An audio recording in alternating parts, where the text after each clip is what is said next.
بسم اللہ الرحمن الرحیم۔ سامعین و ناظرین، فقہی احکام کا سلسلہ جاری و ساری ہے اور فقہی احکام میں ہم خمس کے بحث کو بیان کر رہے ہیں، اور آج 1733 نمبر مسئلے کی باری ہے۔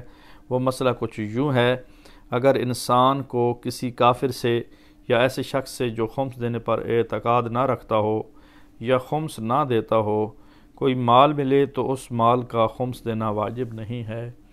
یوں کہنا چاہتے ہیں، ایک کافر دوسرا اعتقاد نہ رکھتا ہو، مثلا اہل سنت سے ہے، خمس پر اعتقاد نہیں رکھتا، اور البتہ اس میں بھی کچھ لوگ قائل ہیں کہ بنیادی طور پر خمس کے وہ قائل ہیں، لیکن اب وہ ادا نہیں کرتے۔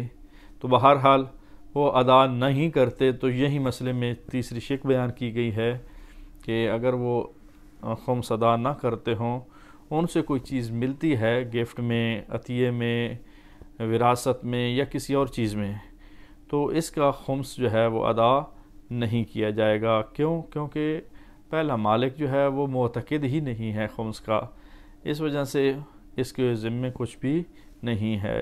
یہ اس صورت میں ہوتا ہے جب پہلا مالک جو ہے وہ معتقد ہو، تو اب پہلا مالک معتقد ہی نہیں ہے، اب نئے مالک کے اوپر بھی کچھ نہیں ہے۔